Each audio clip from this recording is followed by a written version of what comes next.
Hi, y'all. Welcome to True Crime with Tiff Kline.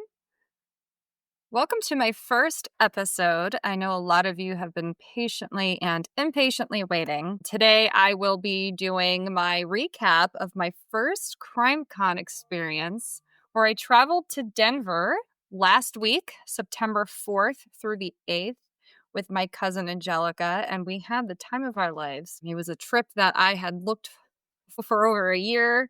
About a year and a half ago, I got to thinking, I really would love to go on a true crime cruise. Do they exist? So I got on Google, I did a quick search, and bam, what did I find? A freaking crime cruise. And not only that, I discovered CrimeCon.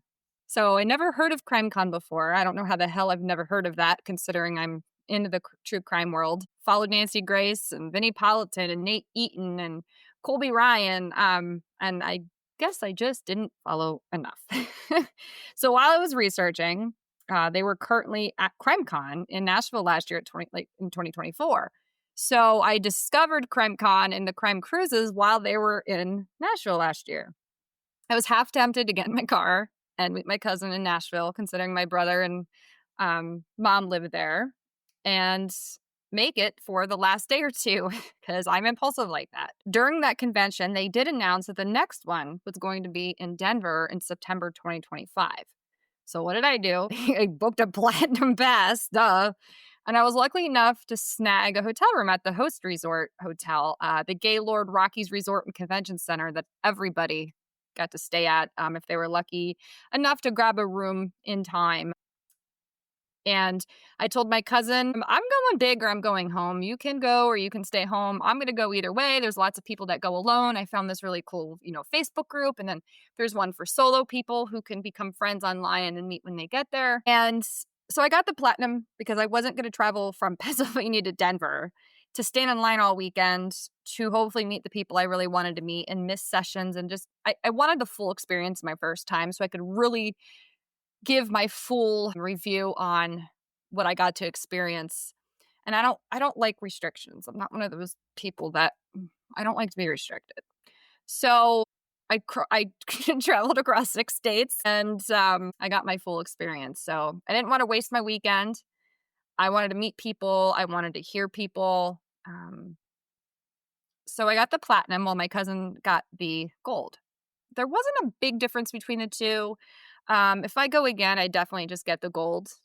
And so after a week after I booked my vacation June of 2024, about a week later, my cousin's like, you know what? I guess I'll go. And she's the only one in my family that really gets into true crime like me. So I was like, hell yeah, cousin's on crime. Let's go.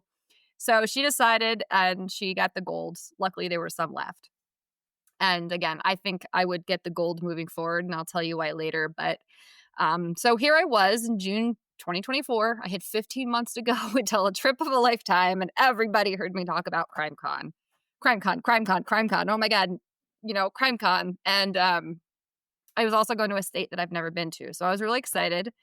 And I thought it was going to be like really just a long wait. And I had one hell of a year. My cat passed away. One of my friends who was like family passed away. My ex and I broke up and my immune system crashed and just went to shit. And it was the one thing that kept me going. I made friendships and groups in a true crime community. And I was researching things to do and stories and connected with people. And it was just the one positive thing besides work that I dove into and just threw everything I had into it. So, got to meet new people. I got to go to new places, gain new experiences, sharing 5 days with 7,000 people all there for the same thing. True crime. Right. How cool. However, we're not going, I can't speak for everybody, but for myself, I didn't go to sensationalize it or glorify tragedy or trauma. I didn't go to celebrate death, but to learn, to educate, to empathize, to sympathize, to gain insight, to see justice, to meet those who have been vulnerable, who have opened up to us on TV, to the world, to hug those we've cried with who have been on TV. For those that deserve answers. I don't like the word convention. I wish it could be called a crime conference because that's what it is. It's sessions. You go in, it's almost like a a college lecture class and you get to hear these people speak. It's, we're not dressing up in cosplay and excited that these people have endured so much trauma and tragedy in their lives. There's a stigma on the word con. So to those on the outside who don't follow true crime, they think it's a place, like I said, where we dress up in cosplay, rejoice in tragedy and murder, and we get excited over loss. No, wrong. Let me stop you right there. For fuck's sake, that is wrong. It's the furthest thing from the truth, and all those people who are at CrimeCon will back me up. It is not like Comic-Con, 90s Con, Horror Con, Walking Dead Con. It's nothing like the typical convention where you stand in line and pay for each autograph and photo. In fact, you don't pay for any autographs or photos. They're happy to come up to you and take your camera and take selfies and talk to you and buy you a drink and just talk and listen to you and listen to people's stories and listen to those who need to be heard because they have a family member who's been missing or somebody got taken from them and they just want to be heard and get their loved ones' stories out. And that's what they're there for. They're just like us. They're there for advocacy, education, and support. So someone asked me why we follow true crime, right? And why we get invested in all these families. They wanted our aspect of it, our perception. And this is somebody that's on the other side of it who has lost somebody. And they weren't asking me this out of disrespect or judging me. They truly wanted to know what it is that draws us in to be so invested in these families, right? So with me, specifically, the Gabby Petito case, her parents, Nikki, Jim, Tara, Joe, love them, adore them. I've had the opportunity to become friends with them, sponsor and volunteer at their golf outing. I got to go to Denver at CrimeCon and they were there and we had drinks and hung out all night at the fire. Fantastic people. But the reason why I got so invested is because it was an emotional investment.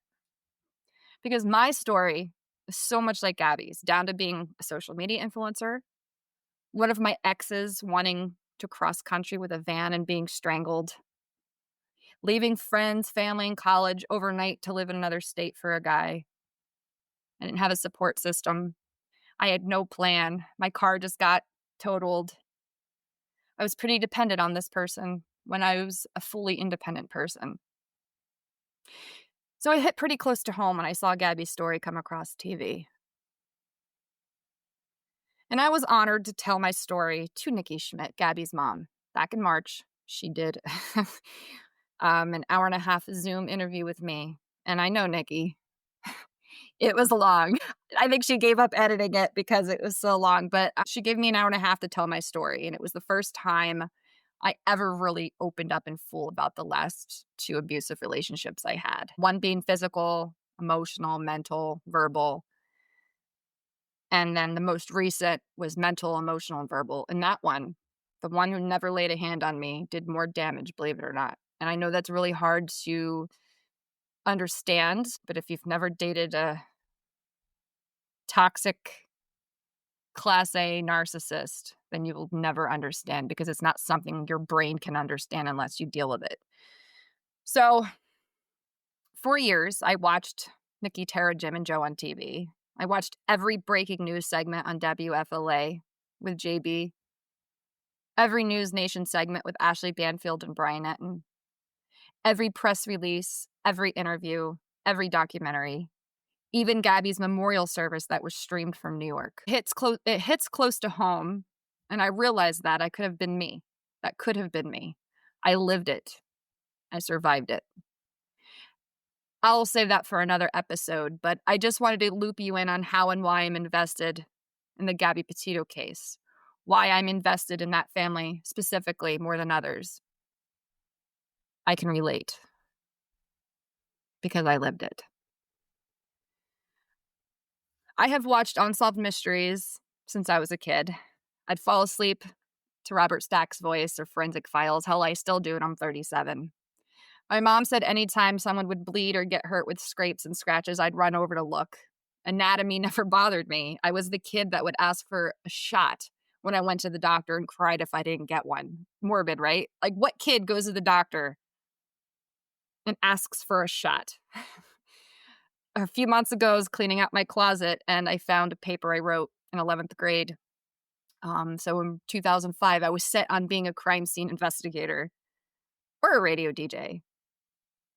And I ended back up in radio and marketing and into true crime. But I ended up with a degree in child and family services. And I'm going to start a podcast that talks about true crime, missing people, domestic violence, the LGBTQI community, the homelessness and veteran affairs, and just things that matter in the world. And I'm all back in the marketing, the talking, the radio, the crime. It all comes full circle. Some things never change. Why did I pursue a career in the field of child and family services? I wanted to work with kids with loss and trauma. I was pursuing to be a teacher, and I realized I just wanted to do one-on-one. But I quickly found out that I couldn't leave kids in broken homes and go to sleep at night with a conscience. So I decided that wasn't for me. I started my own business in marketing, discovered that I love it, and I'm actually really good at sales and advertising. Some ask me why I never pursued a career in the forensics field, mortuary science. I suck at math and science. I didn't take hardly any science classes in my school. I grew up in a very rural area in Ohio. I didn't take chemistry. I think I took botany, zoology, and biology, and maybe active physics in 9th grade. And I was in the lower math classes, believe it or not, because I just suck at math. I made straight A's and everything else, and a C was acceptable to my mom in math because she knew I struggled. So a C in math was an A for me. I hated it. It gave me anxiety. I didn't like to sit and have to figure out formulas under pressure. And I really think I had it's decalcula, I think, where it's kind of like I see letters and math problems and numbers all jumbled up and I get panicky when it's like a math problem. I can do math. It's just like when there's formulas and algebra and all that bullshit, I just, no.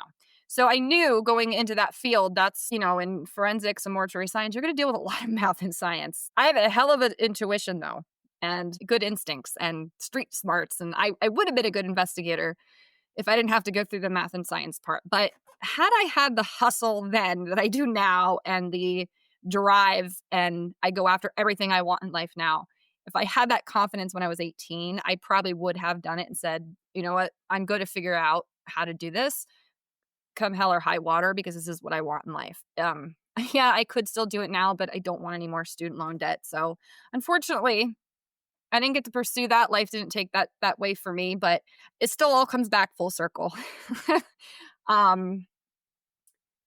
Nothing stops me, gets in my way, but math will. Being a mortician would have been awesome.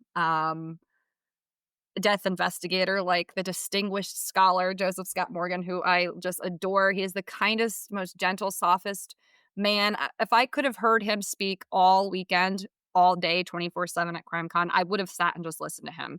If you're not familiar with him, he is a death investigator, and he's down in Louisiana and teaches at Jacksonville State College. And he's also a distinguished scholar, like I said, and has done over 7,000 autopsies, I believe I read, or around that number. I followed him for a bit, and he has a podcast called Body Bags, and he's just so eloquently, the way he speaks, his vocabulary, his softness, his compassion, you can see it in his eyes. He's just a good soul. And we got to talking, and I found out his mentor is from where I'm from in the Scranton, Wilkes-Barre area. So I always wanted to see an autopsy. I'm so curious on the human anatomy and genetics and DNA and the natural process of decomposition and, the things that are taboo. And I'm not afraid to talk about. It's a part of life. It's nature. I like to see the how, what, when, where, and why, and put dots together. Even though I hate math, I do like some puzzles. And to be able to give, fill in the gaps of someone's story in life that their loved ones need for closure. I find that very beautiful, humble, and purposeful. So that's why I would have done that field. I have a radio client who owns a funeral home, and here in Pennsylvania, you have to be licensed in order to enter the room where they do the embalming. And I'm like, please let me see this. And he's like, I cannot let you in because I could lose my license. And he's like, I wish that you didn't have to have a degree to do this. I would hire you in a heartbeat because I can't teach you the passion or the personality, but I can teach you the skills. And you have the personality and the passion. But unfortunately, I don't want to go back to school, and I can't afford to be on call 24 hours a day to go pick up a body. I'm living vicariously through a lot of these death investigators and my friend Willie, who works at a crematory. And I know that's really morbid, but hey, this is what we're here for, right? You're listening to this because you don't find things very morbid. So I feel like it could be very open. While I was researching for CrimeCon and somebody asking me, why do we get invested? Why do we go to CrimeCon? What is it about crime that sucks us in, right? So I stumbled upon a quote from the great legendary Nancy Grace, who I finally got to meet after watching for 23 years when the Lacey Peterson case came out. That's as early as I can remember Nancy Grace. So I was probably in like 7th, 8th grade. And Lacey Peterson went missing. She was pregnant with her 8-month-old son, Connor, who they both were found in the Modesto Bay area after they went missing on Christmas Eve. So last year, Nancy Grace opened her session at CrimeCon in Nashville by saying, in a quote, "Because everybody at CrimeCon cares about seeking justice, and they make it sound like there's some odd fascination with crime." And I'm like, we've been talking about crime since Cain and Abel. You know why? Because we want the right thing to happen. We want justice, right? And here with you, I feel like I'm home with me on facts and law and evidence, but we all want the same thing. We all want the bad guy in jail. It's so awesome to be at CrimeCon with so many crime fighters and crime victims who are seeking answers. So after I discovered that, I was like, right on, Nancy. Like that, she summed it up in the most simplest terms. And that is exactly why I went to CrimeCon. Again, I can't speak for other people. It's just been a field that I've always been intrigued in. A few years ago, I met Kristen Doty from Ask a Mortician on YouTube. She is a mortician and she's green, I would say. She's out of the box, and she wrote 3 books that are absolutely amazing. Smoke Gets in Your Eyes and Other Stories from the Crematory. And then she came out with one where she traveled from here to eternity, when she teaches you the culture of death and how they celebrate lives who've passed in other countries. And then one she wrote for kids and adults, but it's written in a way where you could explain it to your kid, and it's called "Will My Cat Eat My Eyeballs?" And it's just questions that kids ask that she answers. And yes, cats will eat your eyeballs because they're a little spiteful. I'm a cat person, but yes, they will eat your eyeballs. So I got to meet her in Philadelphia at the Motor Museum. And if you're not familiar with that museum, it's a museum about, forensics and mortuary field. And it's really cool. And she was a guest speaker and signed books. And I got to meet her. Her bangs are on point even in real life, but she is awesome. I have to find some photos with her. I just wish I really do wish I went down that field. And part of me regrets it, but I still find a way to work it into my life and get passionate about it. So without further ado, I will start my first episode. That was my intro on why I love true crime, about the first day at CrimeCon. So I flew out Thursday morning, September 4th, from Philadelphia. My best friend Jim dropped me off the night before, so I stayed at a hotel that had a shuttle to the airport, and I had a nice night of sleep. Well rested, woke up, caught the shuttle, and got to the airport. And I think we took off at 9:55 a.m., and it was one of the longest flights I've ever endured. 4 hours, but I lost 2 because I backtracked in time. The last time I traveled like that was to Hollywood for my graduation present in 2006, and I turned 18 out there. But my body and mind were a little more flexible and young, and didn't take a beating as it does now, and I didn't really feel the effects of jet lag. It exists, my friends. Something that I didn't know, like I didn't understand how bad it can be. But anyway, I got to Denver around 12, and I got to the largest airport I've ever experienced in my entire life. Sorry to the Colorado people. I absolutely hate the Denver airport. I've been to many airports in my life, and I thought Newark was my least favorite, maybe Orlando. No. Denver, up on the first of the list. It is the biggest airport, and it's the most confusing. The signs are confusing as all hell. I've never gotten lost in an airport since I was 12. I've never had to ask people questions in an airport. I've never had to stand and look up directions in an airport. I never had to figure out how to get outside. Did not like it. If I had to fly back there, I mean, I would, but if I could avoid it, I'm gonna. Beautiful state. Probably in Denver, I was downtown by the Union Station, probably the cleanest city I've ever been to. And I've been to a lot of cities, but I get there. So I get myself an Uber and I get to the Gaylord Rocky Resort. Gorgeous resort, by the way. First resort I've ever stayed in. And they let me check in early because I'm a Silver Elite. And I got in my room at like 1:00 and I was so excited. So I take a breath, I get a soda, put my stuff down. And of course, me, I have to immediately just go explore. And people were rolling in, people were coming in for the convention for the weekend. And I'm sure there were other people there for other reasons. And they're probably like, why are all these people here wearing true crime stuff? The counters, the guest reception, customer service counters were all decked out in like yellow caution tape. And so that was fun. I was like, oh my God, like they're getting into it too. So I'm walking around and I look I'm outside and I'm filming a TikTok, go figure. And I look and Vinnie Politan is standing there. And then he just walks by me and I'm like, that was Vinnie Politan. He is a good looking older man. He's a silver fox. So I was like, I've been watching him for years on Court TV and I'm just like, oh my God, Vinnie Politan just walked by. That's when reality set in because I was like, oh my God, Vinnie Politan just walked by. So I'm fangirling, this is my first CrimeCon. And then I'm like, who else am I going to see? So I'm like walking through the main hallway, corridor, whatever you want to call it. And I go down into the bar area. And if you've been in there, you know how big that is. So I sit down by the fireplace. I get a drink. I'm like, trying to figure out if I want to eat before my cousin gets in.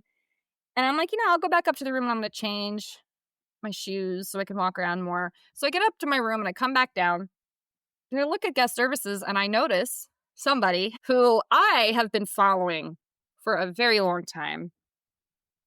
Things that she posts keeps me up at night in a good way. These are my bedtime stories.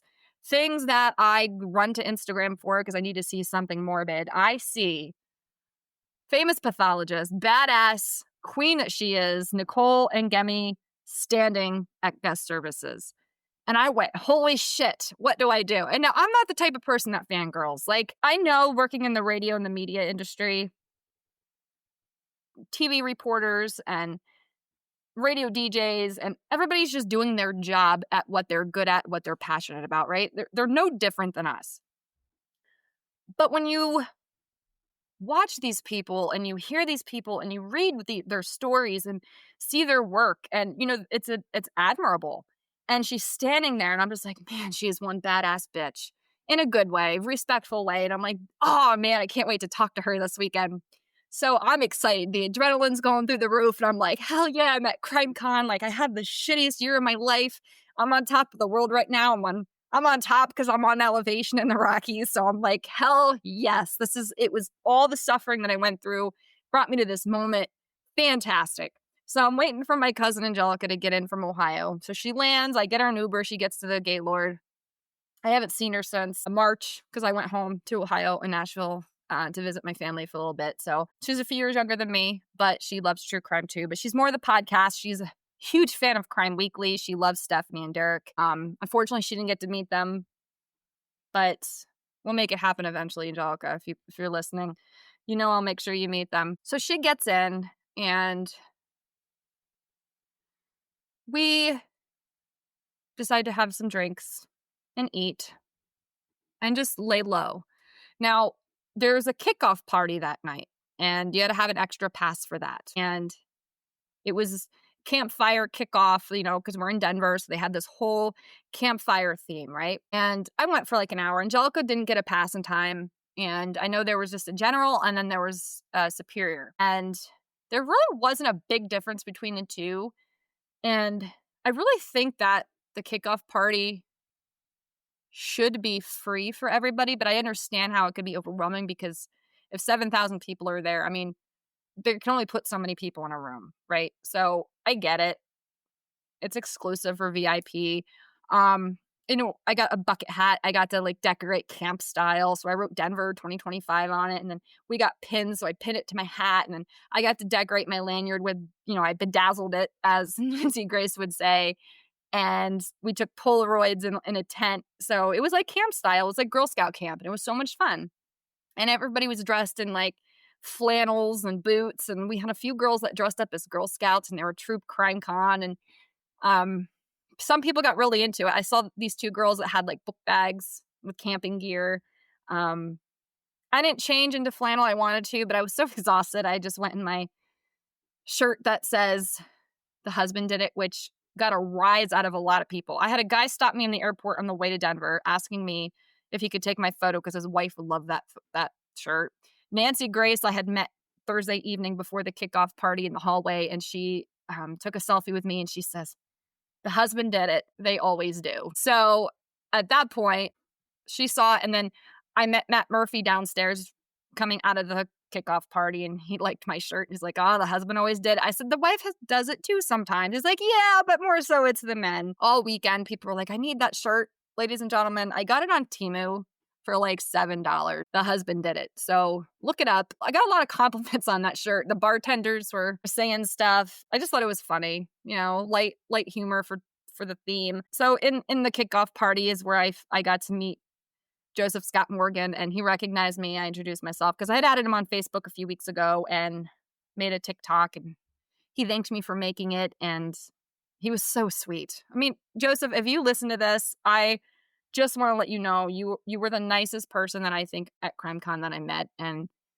there's just something about your energy and your presence, and you're captivating. Like, I just want to learn from you. If I could have been a student of yours, I probably there would have been no stopping me. I would have absorbed everything like a sponge. So thank you. Just thank you for being a good soul and being compassionate and respectful to the dead and to their families, and not treating us like we're weird followers. Like, you really want to be friends, and it's really nice.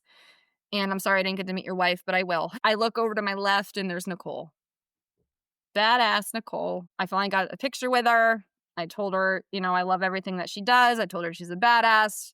She's from Philly. I'm from the Scranton-Wilkes-Barre area, so, Pennsylvanians. And I had asked her what the weirdest thing she's ever discovered in a human body. And I believe, if I remember correctly, she said, I could be off, but I believe she said it was a gift bag in somebody's stomach. And I didn't remember getting the whole story because I was introduced quickly to Cheryl McCollum and Jill from Murder Bookshelf podcast. So there's a lot going on. It's hectic, crazy. There's a lot of people. But I did get to meet her. And I told her that I wish I could have done stuff like that. And, she says, well, a lot of people think that they can't do it, but they can. And for me, it goes back to the math and science. But I didn't have the confidence back then. I'm 37 now. I have some life lessons. And so, yeah. And then I got to, what else did I do in the kickoff party? Oh, we got to write postcards and send them to people. And I couldn't think on the spot. I'm like, I'll just send one to myself. So I put a stamp on it. I haven't got it yet, so I don't know if they ever mailed them out or not. But, one time I went to Girl Scout camp when I was like 8 in the Poconos, and I've sent postcards and apparently didn't put stamps on them. So they never got them. But this one had a stamp, so I don't know. So I was getting tired, and I'm like, I think I'm just going to wrap it up. I didn't get a drink or anything. I just mingled, met some girls online that I've been talking to, Linny and Michelle and her daughter, Abby. Amazing. I got a friendship bracelet that Michelle made me that says CrimeCon Denver. She gave one to Ashley Banfield as well. And they're so cute. Mine has little handcuffs on it, and it's sitting here on my desk, Michelle. So I'm just clumsy. It would break if I left it on. So I decided to go up to my room and call it a night because I knew I'd have a big day. I had a big day planned out for the morning.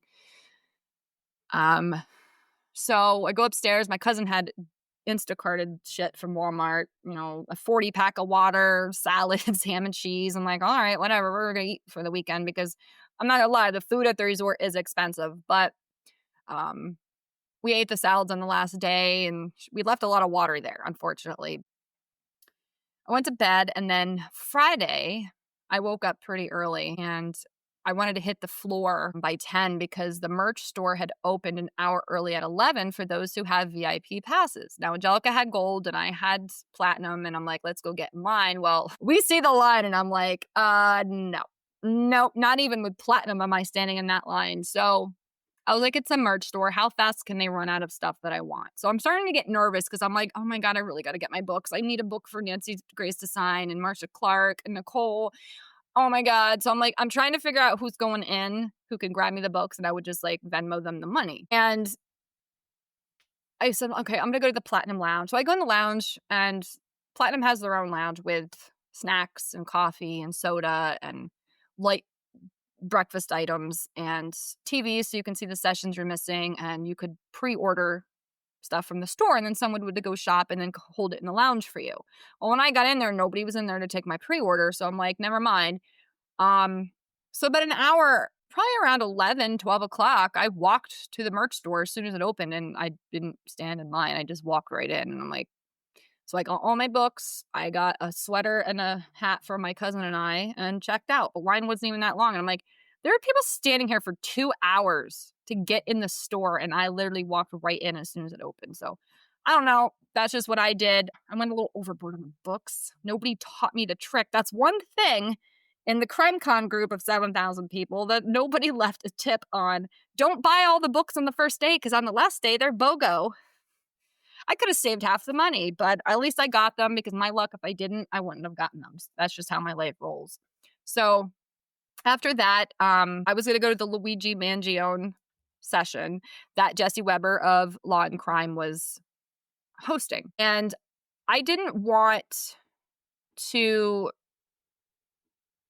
go to the first one so early. So that was like at 12 o'clock. And I was still kind of going to the expo hall and Creator Row. Now, Angelica went to see that session. She loved it. She thought it was amazing. I didn't realize Ashley Banfield was on that with Jesse, or I would have went. I didn't see her except one time the entire weekend, and I knew she was sick coming into CrimeCon with like food poisoning. I saw she was posting on Instagram with an IV in her room, but I didn't get to see her live, except in the bar when she was on our podcast Friday night. I didn't do anything until about 1:30. I was going to Leo Schofield's Road to Exoneration, but ended up in When Devotion Turns Deadly, a live Q&A with Oxygen's Killer Relationship with Faith Jenkins. I'm glad I ended up in that one, because I learned about the shows that she's doing, and dangerous relationships, toxic, murdering, domestic violence, and how relationships go wrong, and signs to look out for. And they handed us these red flags if we wanted to answer a question. I'm like, I haven't had enough red flags in my life. And I kept it as a reminder. I like little souvenirs like that. So I chuckled to myself. And I actually really enjoyed that one. So I read that Leo Schofield couldn't come, but then somebody said they saw him. So I don't know what happened, but I ended up in Faith Jenkins, and I actually enjoyed that one. I skipped the meet and greets that afternoon because I had already met Joseph Scott Morgan the night before. And I don't really watch Chris Hansen. I know the horror. So I didn't want to really meet him. And Jesse Weber had a meet and greet, but I was really trying to narrow down who I really, really watch all the time. And I watch Jesse Weber. He's great. But I really needed to narrow in on the best use of my time for my first CrimeCon. So we're looking at Friday now around 2:40. I go to another session called Fatal Attraction. I'd Kill to Be You, presented by TV1. And it had Allison Simmons, Yadit Tewold, Mara Campo, who was on the Diddy case, Richard Rick Milkman, and they talked about the obsessions of teenage love and just delved into the consequences of deadly desire. And they unpacked a teen murder and a 6-year-long kidnapping murder case that just spiraled out of control. And that was just one random one I picked. And that was pretty good, because we all know what teenage love and lust is and how hormones can get the best of you, but this one took it too far. So then around 4 o'clock, this was the case that I looked forward to more than most, the Daybell case. It was inside the investigation and the family torn apart. Nate Eaton hosted that session. Nate Eaton covered the Lori Daybell case from day one. by flying to Hawaii and sticking a mic in her face and asking where the kids are. What a badass. He interviewed Colby Ryan, who's Tylee and JJ's brother, and Lieutenant Ray Hermosillo, who was on the case for a very long time and seen things and witnessed things that a lot of people shouldn't. So we got to hear Colby talk live. Now, I followed Colby on, I still do, on his podcast, Scar Wars, and I could always tell he was just a good soul. So backtrack earlier Friday morning, I bumped into Colby. He just got back from the gym, or, he had a hat on and a tank top, so his muscles were showing. And I know he's married. Kelsey, don't come after me. I'm just saying he's a handsome guy, very sweet, very nice, and he was happy to take a photo. Just very nice smile, very polite. He's a polite man, and I'll say it that way. And to hear him talk live about his trauma, his tragedy, his experience, and the past 5 years of what he's gone through is, I don't even know the word. I was trying to type this up, and I couldn't even come up with a word, but powerful, inspiring, admirable, devastating. And the way that he had to interview his mom as an interview and not let the emotions get to him was profound. I don't know if I could do it. I don't know if most people could have done what he done. He showed us the interview clip, and he gave her a chance to talk, and she didn't want to. She didn't want to give him the truth, and he had to swallow his emotions, and he kept it so neutral. And for somebody who went through so much, how he was able to set aside his emotion, or at least hold back, and treat his mother as just a person and not his mom, and to disassociate with that and divide, that's truly some strength, Colby. So if you're hearing this, prayers to you, my dude.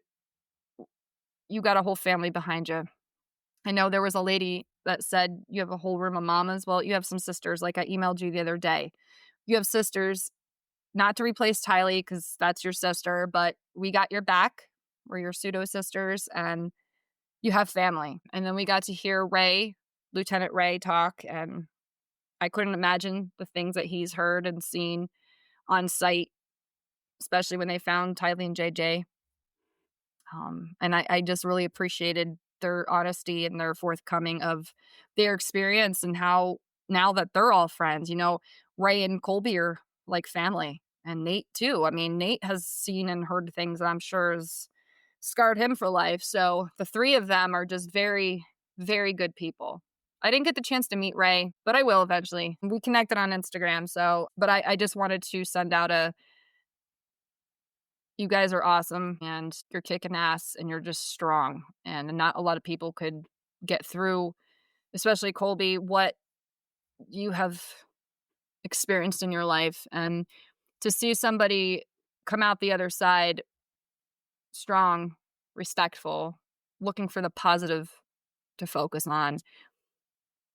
You have a beautiful wife, Kelsey. You have children, and you're trying to set that example as a dad and a good husband. And you've, despite all the stuff that would usually bring people down and get them at rock bottom and just destroy their life and end up, on drugs and alcohol, homeless, whatever it is, you didn't let that define you, and you didn't let that break you. And that, my friend, and I'm going to call you my friend because we're a true crime family, that is admirable. And to see a man say it's okay to talk about how they feel and say it's okay to go to therapy, blessings, Colby. Just great. I did go up to the microphone and ask Colby, because he wants to leave. He wants Tylee and JJ to have a legend, or a legacy. I'm sorry, to have a legacy, not as Tylee as. Sorry, I'm getting upset because this case really bothers me. He wanted them to have a legacy that's not Lori's story. Tylee has a legacy. JJ has a legacy. So I had asked him what his favorite memory was of them, and he couldn't really give me one because he said there were so many. But one that came to mind was after he finished college, they'd all be out in the backyard or the pool and just spending simple time together. And he says those are the best memories he has. So I wanted to leave that with an up note on Tylee and JJ, not Lori. Um, so that was very moving and powerful. It brought some tears to my eyes because I had watched that case since it started in 2019, and I watched Nate every step of the way. That was another case. I didn't follow it as much when Gabby went missing. I dove into Gabby, but then I was going back and forth, but I wasn't so focused on the Daybell Vallow case. But I was still getting information from Nate once in a while, watching Courtroom Insider. But I was mainly focused on Gabby's. So I lost track of some things that were happening, and then I picked back up when Sins of Our Mother came out on Netflix, and my heart broke for Colby and Lori's family. One thing that stuck out to me at the session is when somebody asked if they really think that Alex, Lori's brother, really died of natural causes or not. And it was interesting to watch. I didn't really see Nate giving it any input, even with body language. But Ray was shaking his head yes, that he thinks it was natural causes. And Colby goes, nope, and is shaking his head no. So that was interesting. Colby didn't elaborate on that, but I did pick up on that. And I think a lot of us don't think it was natural causes. But hey, I'm not the medical examiner. I didn't write the death certificate. I didn't witness anything. I'm just a person who has my theories, but what do my theories mean? So I did grab that, and it was just very powerful and moving, and I thank Nate for asking respectful questions, and Colby and Ray being so open and vulnerable. So when that ended, I decided to see Nancy Grace. So it was What Happened to Ellen Greenberg, an American Miscarriage of Justice. Speakers were Nancy Grace and Joseph Scott Morgan, two of my favorite people. So they dug into the Ellen Greenberg case. If you're not familiar, she's from Philadelphia. They ruled it as a suicide, but somehow, she had all these knife wounds in the back of her neck and was propped up against a cabinet. So Nancy Grace and Joseph Scott Morgan broke down the anatomy and science and logic behind it, and none of us, I don't think anybody really agrees that this was a suicide. They even said, for you to be able to stab yourself in the neck, reaching backwards that many times. I know Joseph had made an analogy of you cut yourself with a paper cut and you're screaming like a little baby. Imagine stabbing yourself in the neck in your discs over and over and over, and then cutting your dura mater around your spine, and you're still going at it. And you somehow still have the strength to stab yourself. I think she had one in her chest, but then she had bruises around her neck. And then they said when they did the autopsy, they noticed older bruising. So she was being abused. I mean, from what they said, she had bruises healing.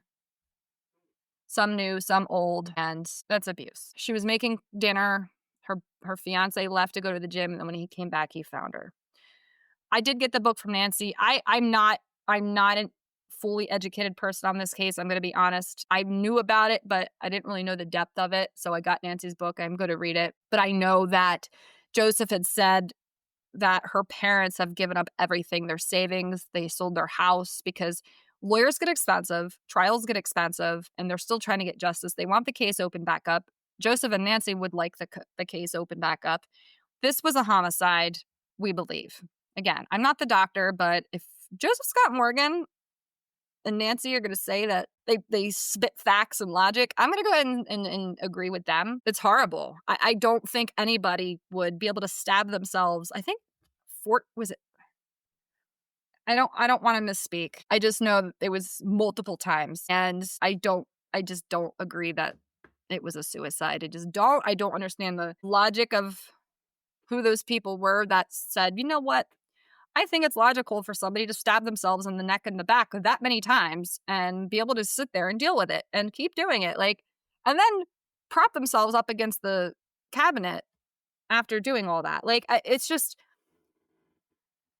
I hope that case gets opened back up. So I got to hear Nancy and Joseph talk about the case and play off each other and really explain the stupidity of the jurors and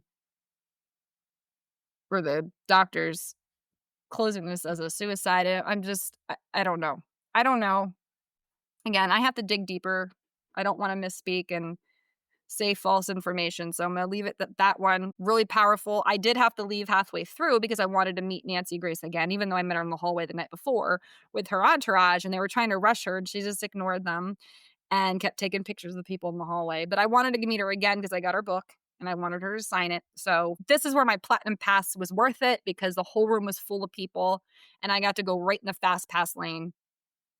I think it was like the 10th one that got to meet her and she signed my book and he wrote at the end, OJ did it. I told her I'm coming out on the podcast and she said, get it to my team. Well, earlier that day, I had already talked to her marketing team because I had a booth for Crime Online in Creator Row. And her marketing team put their information in my phone and said, contact us when you're ready. So I will be contacting you guys if you're listening. And I got a photo op done that says busted. So I told her and, I said, I've been watching you since 2002. And she looked up at me and like she was shocked that I've listened to her that long. My grandma loved Nancy Grace. So that was something we watched together. And I just love how ruthless she is. She just gives no fucks. She's just, this is what I think, and I'm going to call you out because you're stupid. Like, I just love it. And off TV, she's so little, and she's a little body with a big personality, and she's so sweet and empathetic and compassionate. And when I told her I've been watching her since Lacey Peterson, she's like, how about that guy? What a piece of crap he is. She kissed my cheek, and it was just a moment that I realized I was in the presence of the queen of crime. And I've been telling people for years, I'm going to meet her. And they're just roll their eyes like, yeah, okay. And people know me. They should know that when I say I'm going to do something, I'm going to do it. And I used to joke and say I'm going to do shots with her, but I don't think she drinks. I was like, next year when I'm at CrimeCon, guys, I was telling my coworkers I'm going to have drinks with Nancy Grace. I didn't have drinks with Nancy Grace, but I had them with Gabby's parents and Justin the Nick of Crime and Candace from, what's her last name? Her son Dylan went missing the same time as Gabby, and I had drinks with her, Candace Cooley and Jazz from Missing in America, and oh yeah, we had drinks, but not with Nancy Grace. But I did get to meet Nancy Grace, and I got something better. I got her marketing team's information in my phone, so woohoo! People like to underestimate me. Don't do that. So it was just a cool experience. So after I met Nancy, I was pretty much free for the night. So that was Friday. That wrapped up Friday night. So I decided, me and Angelica, let's go down to the bar. And no, I'm sorry. I went to Creator Row for a little while and I ran into Joe Petito and Tara, very, very short, got a photo, went on my way. And then I saw Nikki and Jim coming through. And I said, Nikki, text me, because I've been talking to Nikki for like over a year and a half now. And I was like, let me know when she says, we'll be at the bar later. So we go down to the bar. And there they are. I introduced my cousin. I'm like, this is Nikki and Jim and Tara and Joe, and we're all talking. And I met somebody that they're friends with. He has a YouTube channel called Pascal. They all loved this guy. I have to find him on YouTube. I did meet him, but they love this guy. So I have to follow his content. Jim especially was with him, hanging out all night. And I ended up going towards the back, sitting with Tara Petito, Nikki Schmidt, Candace Cooley, Jazz from Missing in America. And then I look behind, and our friend Lacey, I look behind me and the corner of my eye and I see John Ramsey. Now I could have touched him. That's how close he was. And I went, oh my God, I have followed John Bonet's case since it happened in 1996. And I'm like, besides Nancy Grace, John Ramsey was the only other one that I was meeting him no matter what, whatever it took. And he was there with his wife and two other people. And there was a bodyguard on the side because, the case happened in Colorado. So I'm sure they had some security there. I don't think he's had security at other CrimeCons, but this one he did. And I saw two people sit next to him. I didn't think anything of it because it was the profile, the side. So I'm sitting, I'm having drinks, and I go outside or in the fire pit and then Joe Petito's out there and Candace, and we're all having a good time. And I meet a new friend named Aspen. He's cool. He's fun. We're friends now. So, Aspen, if you're listening, you still have a place to stay when you come into Scranton. I know you hate Philadelphia Airport. So, come to Wilkes-Barre. I go back in, and then John Ramsey asks for a photo with Nikki. So, it's John, his wife, Nikki. And then I look to the left and I realize the two people that were sitting next to him are Burke Ramsey and a woman. And I'm not sure if it's his wife or not. She was a brunette. And I looked at Nikki, came back over, and I said, "Is that Burke?" She's like, "Yep." And I'm like, "Wait, Burke Ramsey is here?" And she's like, "Yep." And I'm like, and then Justin the Nick of Crime is standing there. He's eating like this big ass Rice Krispie treat with Lucky Charms on it. Like he looked like he was eating a burrito. And I'm like, Burke is there. And that's Burke, because Burke doesn't go out in public. Like he doesn't speak. I'm guessing he was just there to support his father. I only saw him that night, and then I saw him quickly the next morning. But I just looked at him, I smiled. Clearly he's not an extrovert. I didn't want to be, especially because he had a bodyguard or whatever. I just looked at him, I smiled, went on my way. I just didn't say anything. So we met through our eyes, I guess you could say, but I wasn't starstruck because to me, they're not celebrities to me.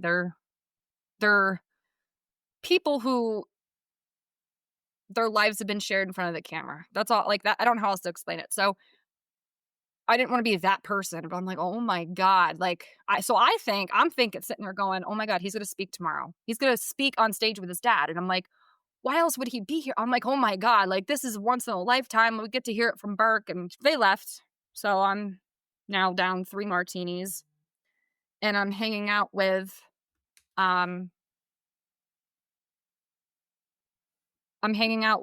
sorry, my friend Aspen just texted me. The one I just talked about. So I'm outside the fire pit again with Nikki and Justin the Nick of Crime and Joe. I go in quick because Nikki loves Taco Bell, guys. She loves Taco Bell. She should be the Taco Bell ambassador. So, and Gabby used to work at a Taco Bell. If you guys didn't know that, she used to tell people, have a taco-tastic day. So Nikki was trying to make it a trend. And anytime you went to Taco Bell, film it and say, have a taco-tastic day. And she wanted it to catch on. So next time you go to Taco Bell, do that. And tag Nikki or the Gabby Petito Foundation. Nikki would love that. So we're running around trying to get this food, and I'm upstairs with Justin the Nick of Crime, and he introduces me to Jesse Weber. Now, my best friend Jim loves Jesse Weber. He watches Law and Crime all the time. I said, I was a little buzzed, I'm not going to lie. And I'm like, oh my God, Jesse, my best friend Jim loves you. And like the way it sounded, I'm like, oh God. Like I should have got his autograph for Jim, but listen, Jesse knows my friend's name is Jim now. So I got a photo with him, and he's like, oh my God, that's what my hair looks like. I'm like, you got the Elvis thing going on. So Justin and I are walking around. We go back down. We end up back outside, and I meet these 3 women, and they're sitting next to me and Nikki. And we get to talking, and one's named is Amanda and the other one's Renee, and I can't remember the other one they were with. And their energy, we all connected. And we got I got their numbers, and now like we're planning to see each other in Orlando at Podcast Fest. And I've been talking to Renee every day. And in 2027, if we all go back to CrimeCon, we're going to try to get a suite and get rooms together. I made some lifelong friends, I feel, and it was amazing. But Nikki told us some stories about Gabby, personal ones that she keeps near and dear to her heart, that's her stories to tell. But we all had a great time. And I think we were up until like 1:30, 2 o'clock. I'm like, Joe still wanted to hang out. And then he's like, oh, I got Nancy Grace in the morning at 9 o'clock. And a story that I won't forget is Joe was saying how he's like really tall, like Sasquatch. And he's like, I love Sasquatch and blah, blah, blah. And about a half hour later, this woman comes over out of nowhere and is like, I have a phobia of Sasquatch. And we busted out laughing. Like that was just, the timing was just perfect. So then I bump in the bar area, I'm on my way to my room. I bump into the bar area. I meet Rachel Holloway of like Mother Like Murder. Sweetheart. I love her energy. Her and her friend Heather, they run that podcast. I went up to the room. They showed me the girl that's missing from Kentucky. I'm originally from Ohio, so I'm very familiar with Kentucky. And I've connected with them now. So hopefully I have friends all over the country, and all of my friends are welcome to come visit me too. I know I'm in the armpit of Pennsylvania, but I'm always happy to see friends and host friends. So you're all are welcome. Um, I went to bed at like 2:30, and then I'm like, oh my God, why did I do this to myself? I have a session at 9 a.m. with John Ramsey. Like, I have to see this man live, or I'm going to go home regretting this. And because I'm platinum, we had to send in a list of 5 speakers that we wanted a private meet and greet with. And you get who you get. You get one of them, and that's it. Mine ended up being Nate Eaton. I wanted it to be John Ramsey or Nancy, but I got Nate Eaton, which he was number 3 on my list. And it was phenomenal. Love Nate. It was an honor to meet him. And we just got to talk, and he's casual, and it's only like 3 to 5 minutes. And the girls, like, he's asked me about my job, and, I told him I'm a domestic violence survivor, and how I sponsored and volunteered with the Petitos and Schmidts, and how I'm friends with them, and how my story was. And I told him I was in sales and advertising, and, he's like, how long have you been in sales? And I'm like, almost 7 years. He's like, wow, that's unheard of. You want to move to Idaho and work for us? We need good sales reps. I'm like, I don't know, maybe one day. So that was cool. And he's just talking casually, and the girl comes in. She's like, 1 minute. And he's like, 1 minute? I thought we had like 30. Like, he was so fun and so interested in me and who I am. He didn't talk about himself. And I did ask him one question. I was like, what's one thing that, like, they don't tell us on TV? But then he said, don't repeat this. So I can't repeat it, but something's coming soon. And I'll leave it at that. Just follow Nate Eaton at East Idaho News. And when it happens, I'll talk about it. And in that sense, I saw John Ramsey at 9 a.m. downstairs. 9:30 was my 5-minute meet and greet. So I had to run all the way back upstairs at like 9:25. And I'm like, oh, I don't want to go back downstairs and then back up again because I want to meet John at 10. So I cut John Ramsey short, unfortunately. I went up, I met Nate, and then I just hung out in the Platinum Lounge. I was able to get in line at 10 when John Ramsey's session ended, and I was the first one in line in the Platinum Lane. So I was the first one to get to meet him out of all the people in the room, and it was packed. I was the first one, introduced myself. He signed the book that he wrote with Patsy in like 2002, I want to say. And it was their perception of or perspective of John Bonet's case, and death of innocence is what it's called. So he signed it, and I seen Burke. Burke came through, walked behind the backdrop, and then sat down, but he was with a blonde this time. And there was another blonde, and I want to say it could have been Lou Schmidt's daughter that runs a podcast, but I'm not positive. But there was a bunch of people with them. He had an entourage. Again, made eye contact, smiled, didn't bother him. They had 3 cops around. But I had said to John, I'm really hope you get answers this year. And he goes, well, yeah, we'll see. He didn't seem too enthusiastic about it, but I mean, it's been almost 30 years. I'm sure he's sick and tired of the bullshit. So my opinion on that case is for a whole nother episode. I'm going to say really quickly, I do not think John Ramsey did it. And I'm going to leave it at that. So, plus, I mean, why would a guy that did something push so hard for the DNA to get tested and keep the camera and eyes on them? It just doesn't make sense. So, people that are guilty of shit, like, don't want to be in the spotlight. So I'm just going to leave that there. That's for an entirely other episode, because we're eventually going to go down that rabbit hole. Not that 900 other million people haven't, but once in a while I'm going to do a famous case. But I'm mainly going to talk about ones that people need exposure on. I meet John Ramsey. He signs my book. I'm like, oh my God, I got to meet the 2 people I came here for. Everybody else I meet is a bonus, right? So that was at like Saturday morning at like 10. So after that session, probably around 11, I went up to my room, and I skipped a few sessions because I was really tired from making friends and drinking the night before, and mistakes were made, but it was so worth it. So I was like, I went up to my room. I'm like, oh shit, I have time to go see Nicole and Gabby, which I didn't think I'd get to see because I thought I'd be in line forever meeting John Ramsey. So I was like, yes, like, so I got to go see her. And let me tell you guys, that was probably my favorite session, tied with Joseph Scott Morgan's postmortem intervals. She showed us autopsy photos and went through celebrity deaths like suicides, accidents, homicides, natural causes, unknown. And she had some humor and her passion and knowing that it's not for everybody and knowing that it's taboo and morbid, and she doesn't care. She doesn't care. That's what she loves, and she's great at it. And I'm sitting there in awe, like I'm seeing these autopsy photos on TV and or up on the screen. I'm seeing organs and catastrophes and tragedy. And again, I'm not sensationalizing it because the picture she was showing us was not of the celebrities that she was referencing.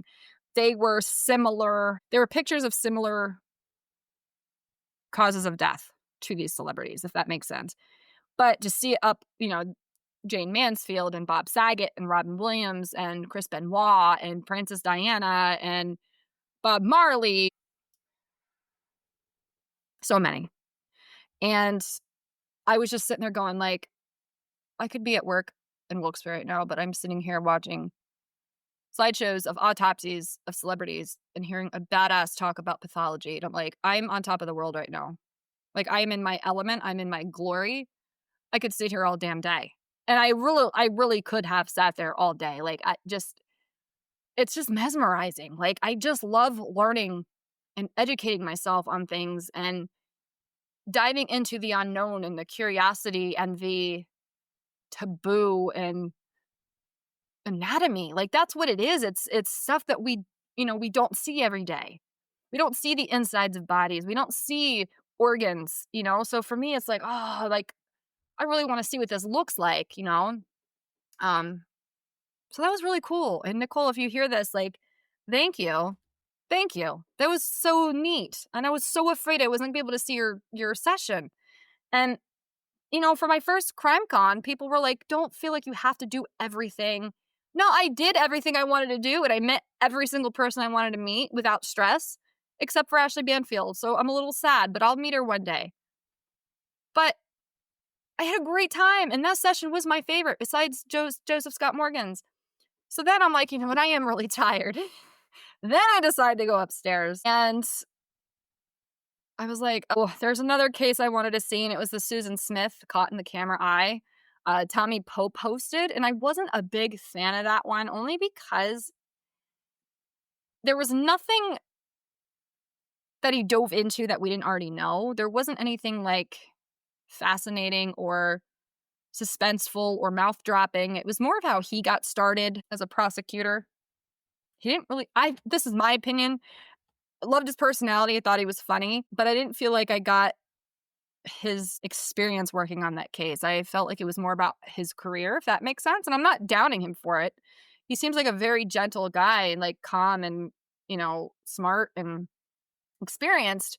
But I didn't get to really hear about the case, except a few things that we already knew. So I wasn't a fan of that one.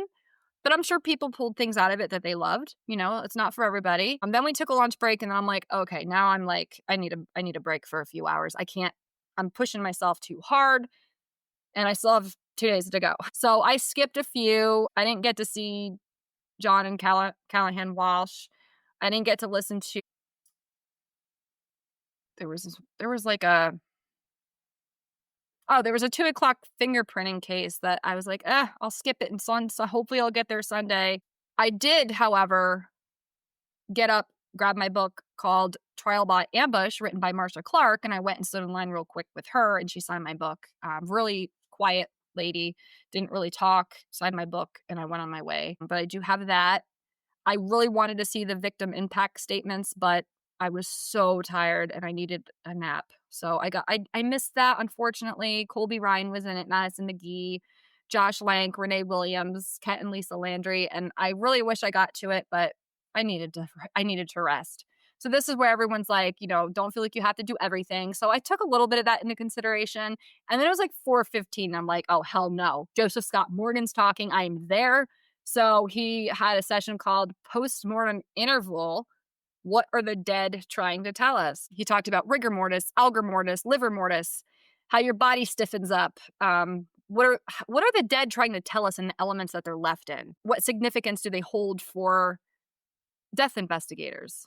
What science and clues are around how the weather can extremely affect the evidence and the rate of decomposition. He is like I'm just in awe. I really am in awe of this man. And I've always learned best from males, I guess, in high school and college. And to me, it was like sitting in a lecture college course. And I wasn't bored.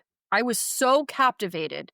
And I just wanted more information and more information. He could have talked until he ran out of oxygen, and I would have still been like, come on, tell me more. If you guys get the chance, he's just phenomenal. He's all over YouTube. He's on Nancy Grace a lot. But I just was so intrigued. I felt like I learned something. And not so much medical terms, but I learned their experience. He was really good at explaining details in a way where you could see it through his eyes and imagine what he saw and did. He told us about this woman who was a prostitute and thrown out on Highway 285, I believe he said. And she was in an outfit that she had sewn together, and she had no shoes, no purse, no identification, nothing. And it was raining. And I think he said it took them 6 years, if I'm not mistaken. I have it written down in my journal. I probably should have that in front of me for them to identify her. So that was pretty crazy. There were so many things. I'm probably going to make another episode because there's just so much to talk about.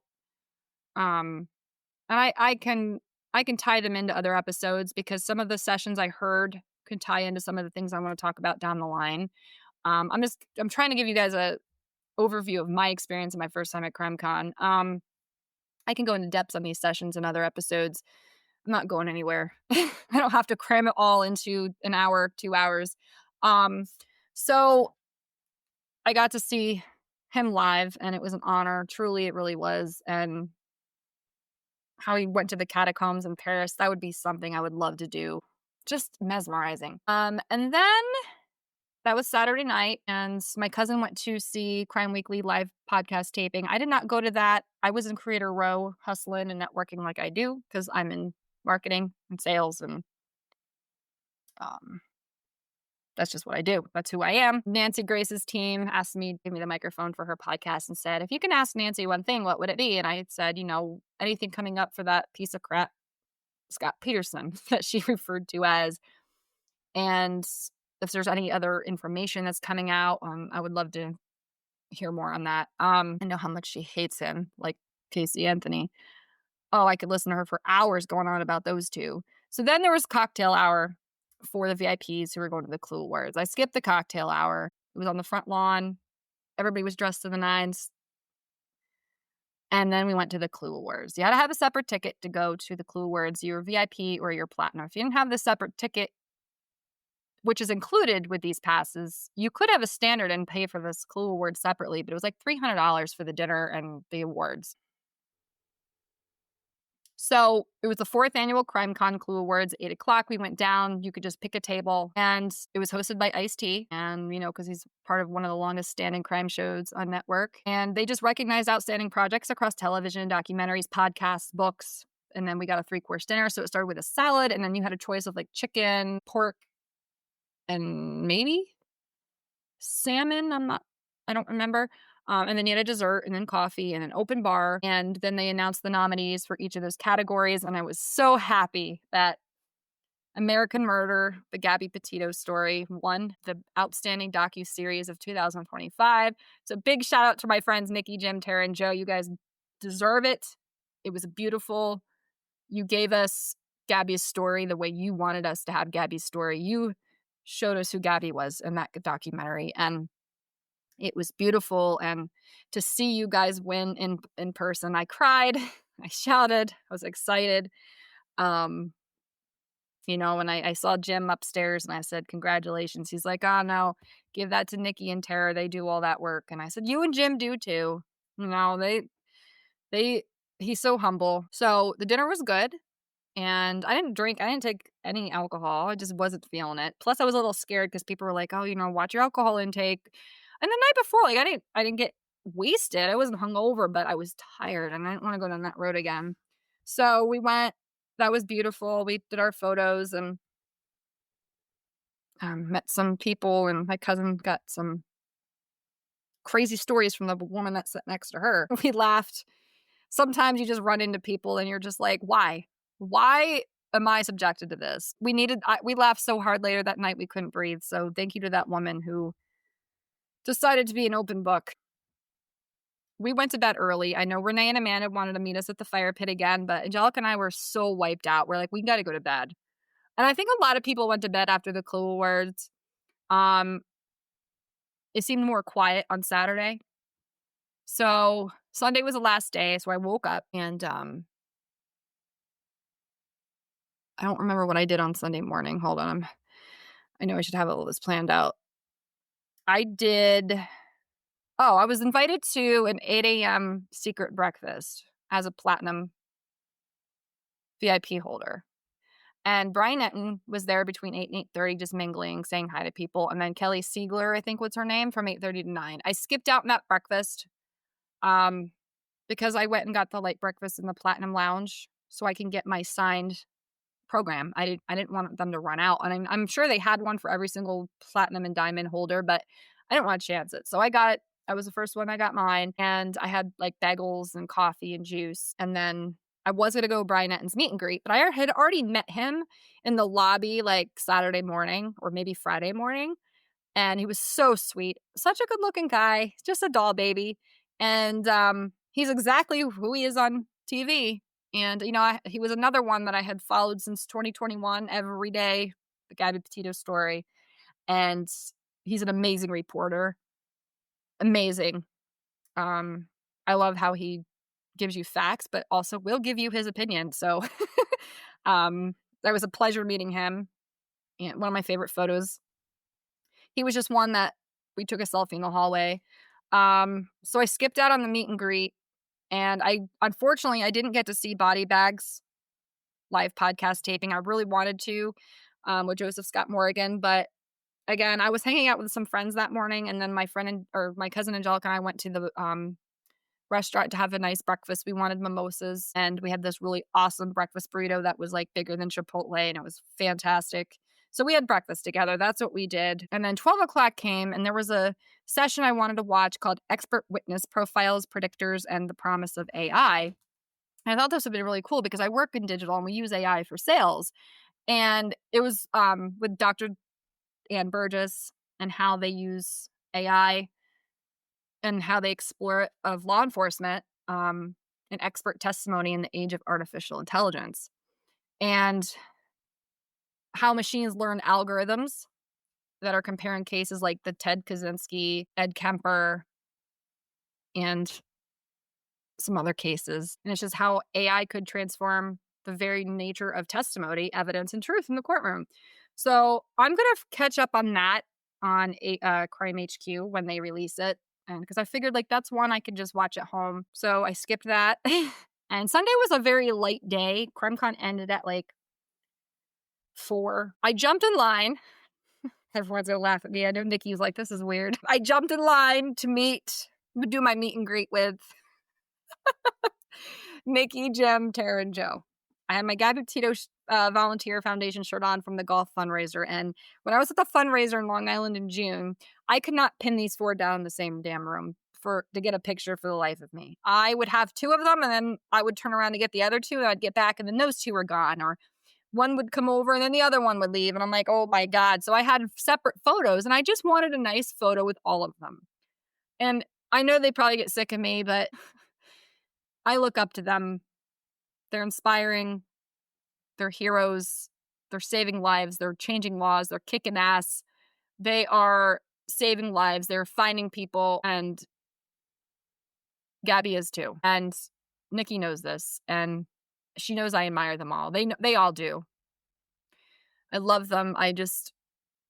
They have helped me. Just doing what they do has helped me be brave, helped me speak out, helped me help others, helped me realize I can be a voice for the voiceless, helped me heal in a lot of ways. And I'm forever thankful for them and their time and their service and their dedication to domestic violence and missing persons, and for giving me time to talk about my stories, whether it's Zoom with Nikki or chatting with Jim on TikTok or talking to Tara on Facebook. Joe doesn't use social a lot, it seems. I have talked to him in person and thanked him. To see Jim and Joe as men standing up for what's right for domestic violence and changing laws and educating first responders and being men. I mean, when I say men, I mean capital MEN. They are setting an example for women and men around the world. And you don't see men do that very often. And I know all four of them get talked about and praised. They all work hard. They all work together, and they all have their own little hand in it, but they all work as a team. And Jim and Joe are best friends, and Tara and Nikki are best friends, and it's beautiful because it also shows broken families out there that you can still be civil, you can still be friends. There doesn't need to be jealousy and animosity and hostility in the household. And they have always put Gabby first. They always put the kids first and put their differences aside. And I think that was something that the whole world saw that was like, wow, like Nikki and Joe broke up. I mean, they broke up when Gabby was 6 months old. It's not like they were together for 20 years, but then they got like new spouses and they're still civil and can be friends. Like, I hung out at the fire pit with Joe and Nikki, like cracking up, and it's really neat to see because I grew up, my parents split up when I was about 8, and I lucked out with a really good bonus dad too, Ralph. And I just never knew that families who break apart could actually be close. In the generation, I'm a millennial. In my generation, it didn't happen. So Gabby was very lucky. I would say she got the 1% of 4 really good parents that loved her and set an example. And I think that itself is admirable and a statement that I guarantee you out there have been families that have separated since Gabby's passed away, and they have seen these 4 and probably have treated each other good or became friends or realized they don't have to hate each other because of these 4. I guarantee it. I guarantee it if people started coming out, like all these people say that Gabby saved their life. I guarantee you there's parents out there that are co-parenting that are inspired by Nikki, Tara, Jim, and Joe. I guarantee it. And I would love to hear some of those stories. I know a lot of people think or ask them all the time, like, were you guys close before Gabby passed away? And I'm not speaking for them. I'm just letting you know what I heard them say at CrimeCon. They were close, but they weren't like they are now. Obviously, they've gotten closer, but they always all got along. So I just think that's really cool. I love that Tara and Nikki are best friends.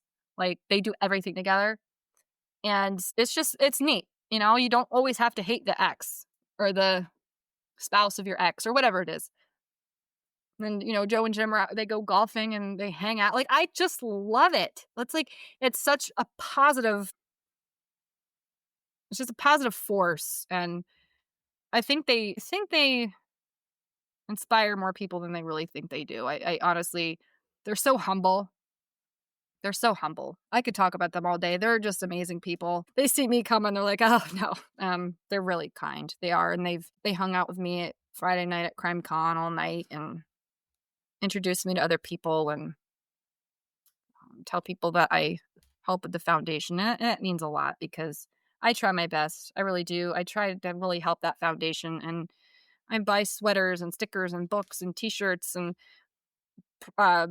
donate to the foundation, or I donate money to be a part of the walk. Or, I rode 3 hours up to Long Island and sponsored a golf cart and put my time in. Like, I really do try to help because I'm a survivor, and I went through almost a similar, I was strangled too.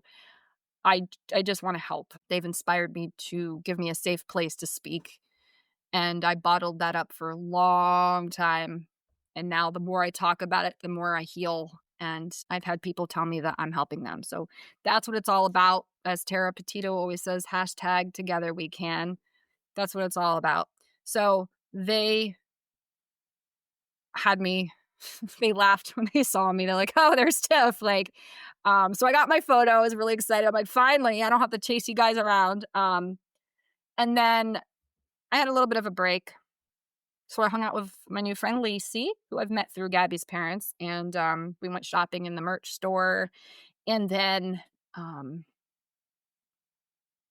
had a donut and a Dr. Pepper, and she's like, "Are you happy you got your Dr. Pepper now?" Because I was fiending, and yeah, so that was nice. Hi, Lacey. It was nice meeting you. If you're listening, I'm gonna come see you in Colorado one day. But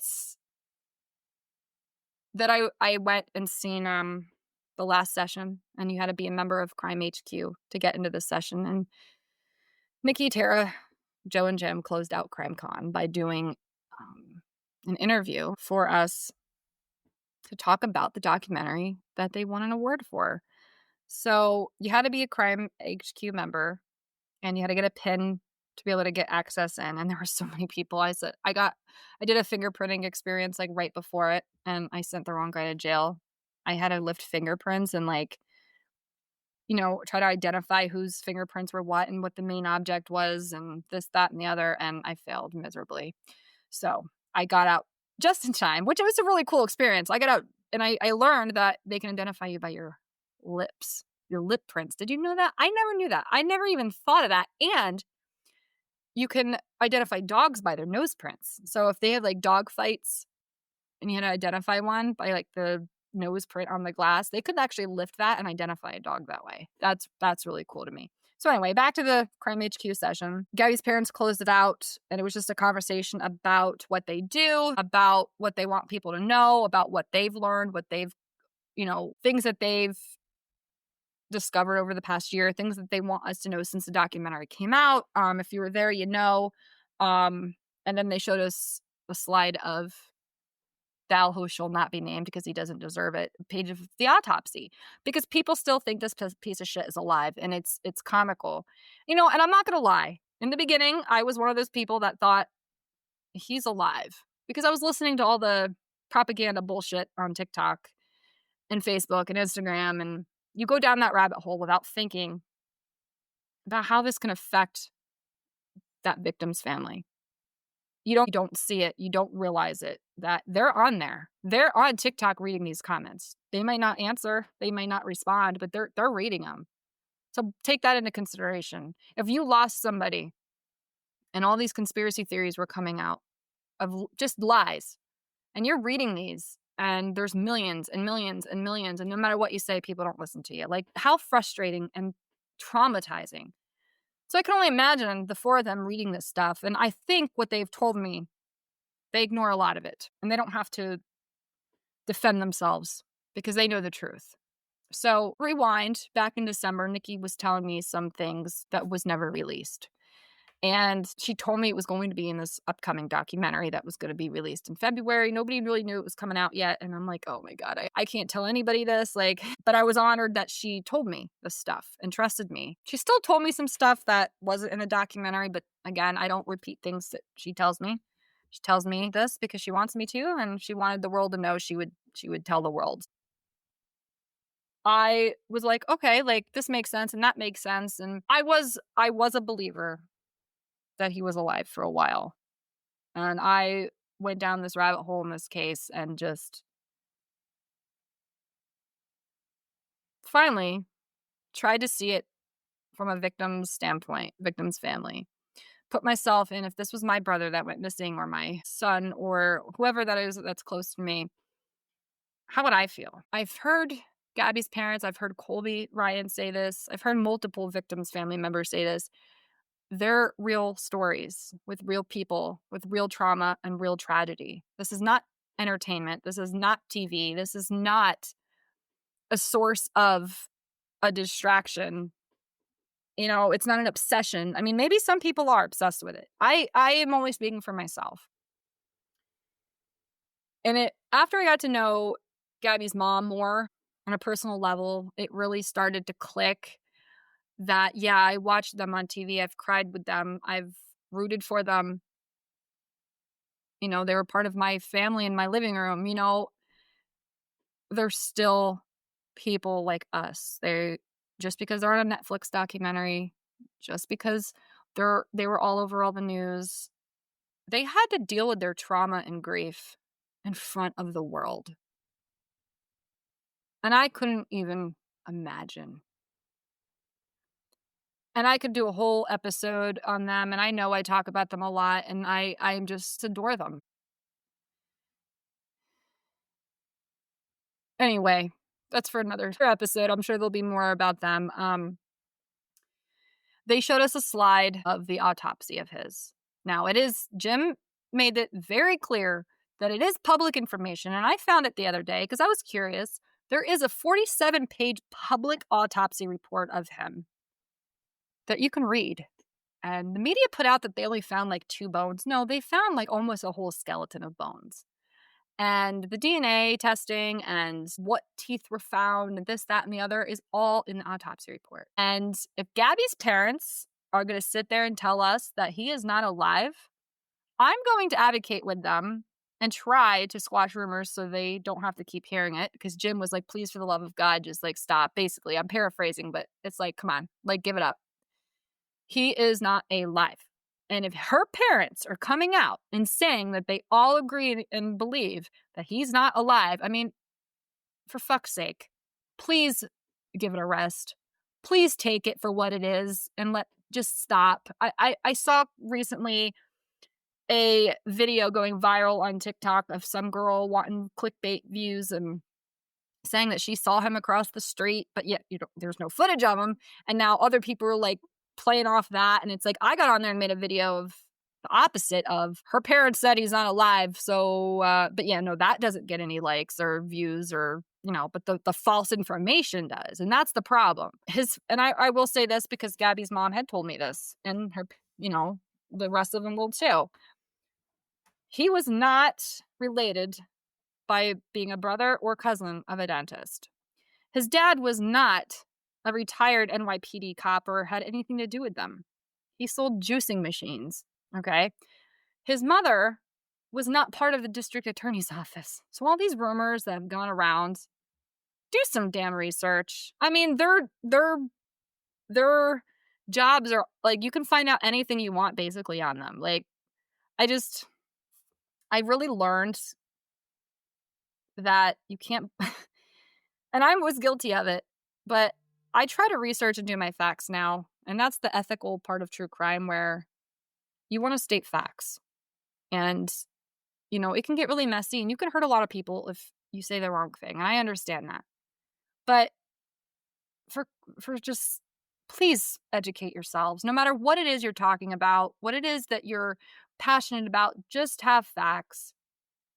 Give it a rest. He's not alive. And if I can just have that heard, that would make my night. We're about an hour and a half in.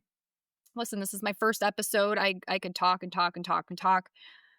I don't have sponsors yet. If anybody would like to be a sponsor, let me know. I would like to give some shout outs for my first episode, but I'm going to finish up with my recap quick. So the Petitos and Schmidts finished out CrimeCon, and then my cousin and I decided to take the shuttle from the hotel to the train station to an Uber to Columbine Memorial. So I got to see the memorial, I got to see the high school, but I'm going to make my second episode on Columbine, so I don't want to go into it on this episode, but it's going to lead into the next episode, so stay tuned. My experience at Columbine High School in Littleton, Colorado.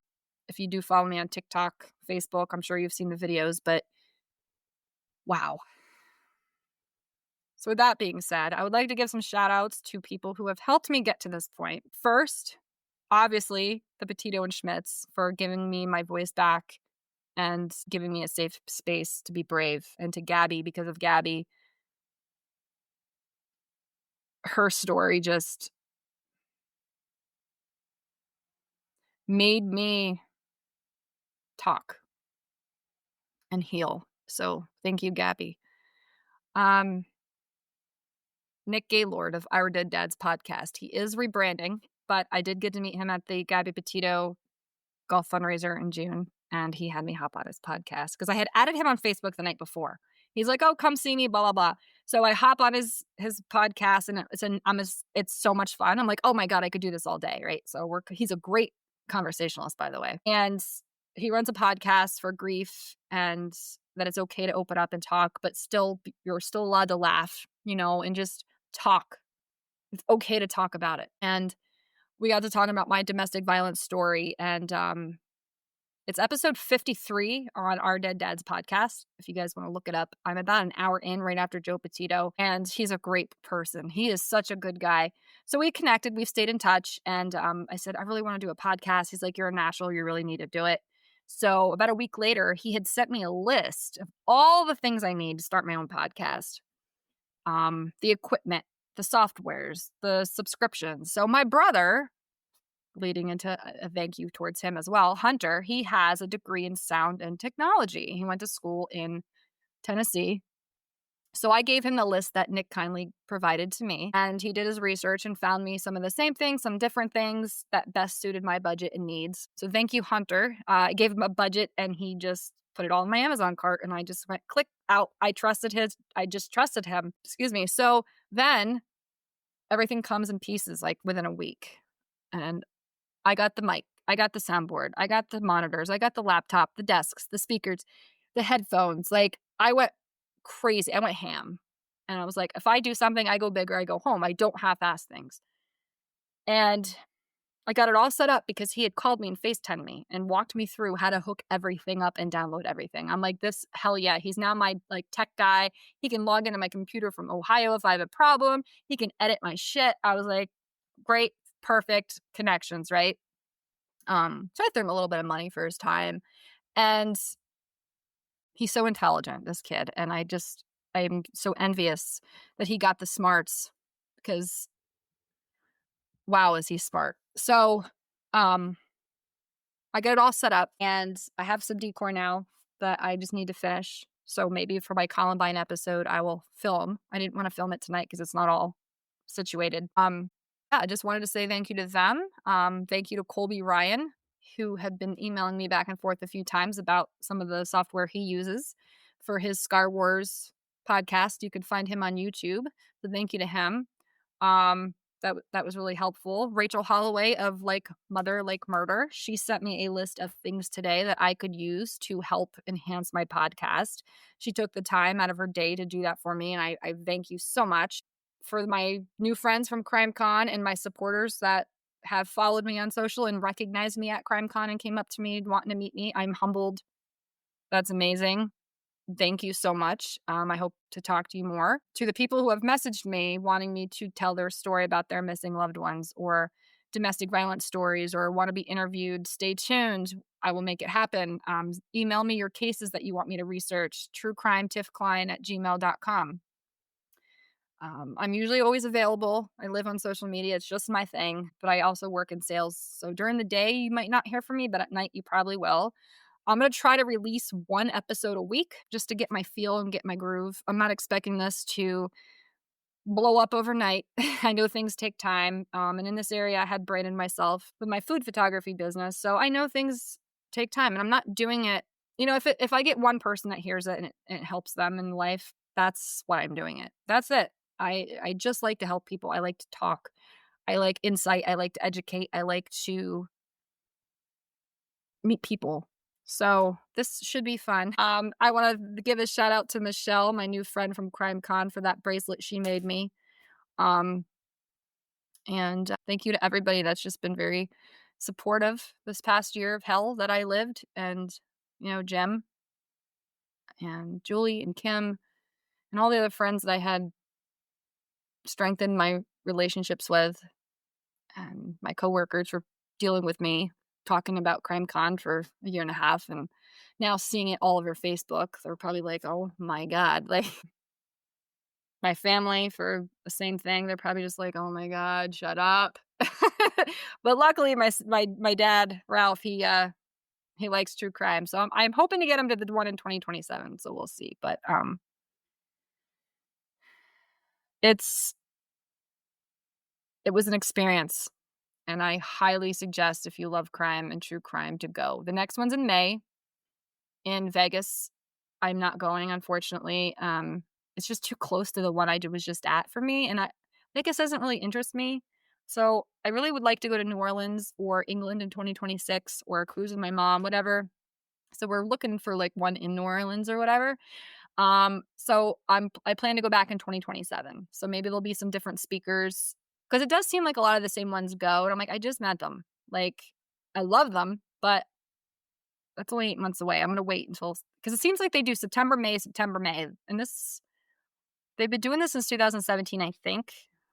And they go to a different place every year. So I'm hoping that they loop back around to New Orleans, but it would really be nice if they could start doing them on the East Coast.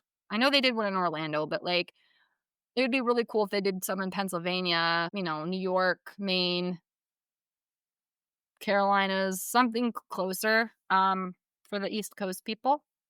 But it's really hard for them, I know, because they need to find a space that can hold 7,000 people. And it just keeps getting bigger and bigger every year. So I get it. And they also do crime cruises in November. I know Chris Hansen and Nate Eaton have gone, and Gerald McCullum. They do crime camp where you literally go camping and have to solve crimes. It kind of gave me like a Friday the 13th vibe.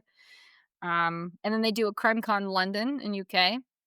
I think this year it's in November. I think it's in 2026 in November. Little pricey for me to go on a cruise like that for what it is. I'd rather just go to CrimeCon, but to each their own. It exists. So CrimeCon was great. Loved it.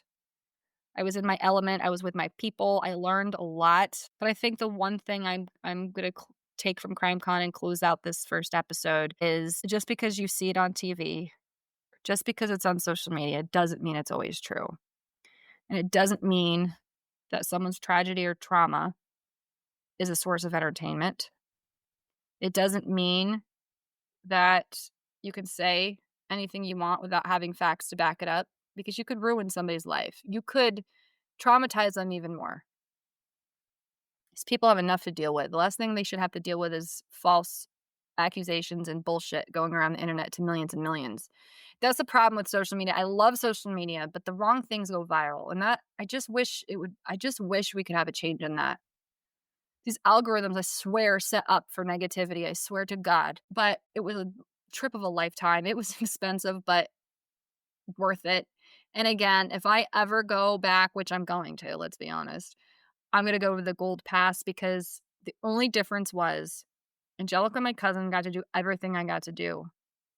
The only thing she didn't get was the Fast Pass for the meet and greets, which she really didn't care to meet people. She was more into the podcast, not the TV reporters and book authors. And she didn't get a signed program like I did, and light breakfast in the lounge. I mean, really, that's really the only perks that were different from Platinum. And if I didn't want to meet Nancy Grace and John Ramsey that bad, I wouldn't have gotten the Platinum Pass, but I was going to meet them. So it was like, I'm going to go big or I'm going to go home, because I'm not going to travel halfway across the country and stand in line the entire time. If I go again, when I go again, I've already met all of these people. And to be honest, you meet 99% of them in the hallways, at the bar, walking through the lobbies and the elevators, and they'll talk to you and take photos. Like, I just didn't want a chance. I mean, I had already met Nancy, but I stood in line again because I wanted her to sign my book. And John Ramsey had security with him, that only time I got to actually talk to him was in line. So that was the best part of that perk. But now moving forward, I have met every single person I've ever wanted to meet in the true crime world, except Ashley Banfield and JB from WFLA. JB, if you ever hear this, or Nikki, if you want to tell JB, I would love to have him at CrimeCon as a speaker. Or like Nate Eaton does. And, he interviewed Colby. Maybe he could interview you guys or something. That'd be really cool. I would love if Lacey Peterson's mom went. But again, I met everybody. And next time, I would make more time for the sessions and less time running around trying to get from this meet and greet to this one, to that session, to that meet and greet. Because you can only meet somebody so many times, right? But now that I saw that, like, you can meet 90% of the people just walking around or at the bar. It was nice to have a lounge where I could escape the madness, because it was like a zoo and I get overstimulated, and I cut the lines at Starbucks for coffee because they had it in my Platinum lounge. That was a perk because I love my coffee. But if I had to stand in line, I would have. For my first experience, I think your first CrimeCon, I think I would suggest Platinum for your first, and then every CrimeCon after Gold. But it really depends on your budget. It depends on your priorities. If you want to keep meeting these people, if they have different books and you want them to sign a new one, if it's your trip and your priority and your passion and your experience. My experience, I would get gold moving forward. But if you're a first timer, I definitely suggest a platinum pass, especially if you're traveling far and there's a lot of people you want to meet. Like, I heard John Walsh's line was insane and Matt Murphy's, and Nancy Grace obviously was for 6 hours, and she waited as she does and met every single person that was in line to meet her. Those are where the fast passes come in very nicely. But because I had met them all already, I would downgrade now and hope to meet whoever I meet in the host hotel. So, with that being said, I want to thank you for tuning in to my first podcast. And hopefully, I will get some sponsors. I am in sales, so I would hope that I can rope some in time and edit this and put some cool music to it and launch it and see what you guys say about it. And I hope this grows. I hope it becomes part of the true crime community. I hope I can help people and be a voice. I hope I inspire people. I hope you reach out to me with your cases and concerns and questions and tell me what cases you like. Tell me what cases you'd like me to talk about. Missing people, domestic violence, LGBTQIA community, homelessness, veterans affairs, child abuse. I mean, just because it's true crime doesn't mean it always has to be a crime case, but things that happen in the world that are traumatic and tragic and ways we can be better people. So I'm going to end this with the quote that I have tattooed on my arm that is inspired by Gabby Petito. Just be a nicer person, with a butterfly that's turned into domestic violence ribbon. Just be a nicer person. And I tune in, and my next episode will be next. I'm going to try to do these on maybe Saturdays. And it will be about Columbine High School and Columbine Memorial, that tragic event that happened April 20th in 1999. You guys can follow me on Facebook, Instagram, TikTok at Tiff Kline or T Kline or Suspicious Minds with Tiff Kline, which I think I'm going to change to just True Crime with Tiff Kline. I'm all over the place, guys. I'll eventually nail it down. Just look for Tiff Kline. You'll find me. Kline. And I hope to connect soon. And until next time, have a great week and be safe.